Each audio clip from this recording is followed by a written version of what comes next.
Hi friends, நம்ம வந்து வாரம் ஃப்ரைடே வடிவுடையம்மன் கோயில் போவோம். அப்படி போயிட்டு வரும்போது அங்கே நர்சரி இருக்குது. ஒரு 2 நர்சரி இருக்கும். அதில் நர்சரின்னு சொல்ல முடியாது, அவங்க செடி விற்றுட்ருப்பாங்க. அவங்க எப்போவுமே ரெகுலராக அங்கே வந்து செடி விற்றுட்ருப்பாங்க. அந்த கோவில் ஸ்ட்ரீட்லேயே வந்து அங்கே தான் நான் வந்து ஒரு சில செடிகள்லாம் நான் வாங்கிட்டு வருவேன். அவங்கக்கிட்ட மண் இருக்குது, பாட்டு இருக்குது, எல்லாமே இருக்குது. செடிகள் வந்து எல்லாமே வாடாமல்லி செடி பாருங்கள், 50 ரூபா தான் இந்த செடியோட ரேட்டு. நல்லா செழிப்பாக இருந்துச்சு. அதுக்கப்புறம் ரோஸு, ரொம்ப வெரைட்டி ஆஃப் ரோஸு, அதுக்கப்புறம் மேரிகோல்டு எல்லாமே. எனக்கு வந்து அப்படியே நம்ம தான் ஒரு செடி பைத்தியமாச்சா, கோவிலை விட்டு அந்த செடியை கிராஸ் பண்ணி அப்படி வரவே முடியாது.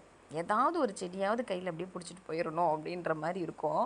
அதனால் அப்படியே போயிட்டு ஒரு ரவுண்டு அப்படியே வீடியோவும் எடுத்துகிட்டு நான் அப்படியே பார்த்துட்டே இருந்தேன். இப்போ கொடி ரோஸ் வச்சுருந்தாங்க. கொடியில் வந்து பூக்கிற ரோஸ் வந்து வச்சுருந்தாங்க. ரொம்ப நாளாக தேடிட்டு இருந்தேன். அது அன்றைக்கி இருந்துச்சு. பிங்க்கு ஒயிட்டு 2ம் இருந்தது. அது எடுத்துட்டேன். அதுக்கப்புறம் கொய்யாக்காலாம் பார்த்திங்கன்னா அப்படியே காயோடவே இருந்துச்சு. ரொம்ப நல்லா இருந்தது. இன்டோர் பிளான்ட் எல்லாம் நிறைய வச்சுருந்தாங்க.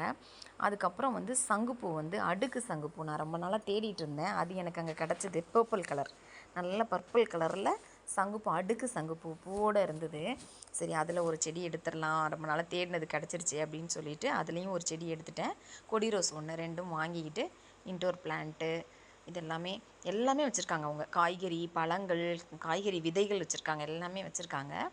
வடிவுடையம்மன் கோயில் போனீங்கன்னா விசிட் பண்ணி பாருங்கள். ரொம்ப நல்லாயிருக்கும். உங்ககிட்ட செடிங்கள் எல்லாமே, மண், பாட்டு எல்லாமே ரீசனபிளாக இருக்கும். ரேட்டும் ரீசனபிளாக இருக்கும்.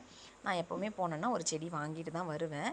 பீட்ரூட் கொய்யா அப்படியே பூவோடு இருந்துச்சு. ரொம்ப அழகாக இருந்தது பார்க்குறதுக்கு. நீங்களும் வாங்கி ட்ரை பண்ணி பாருங்கள்.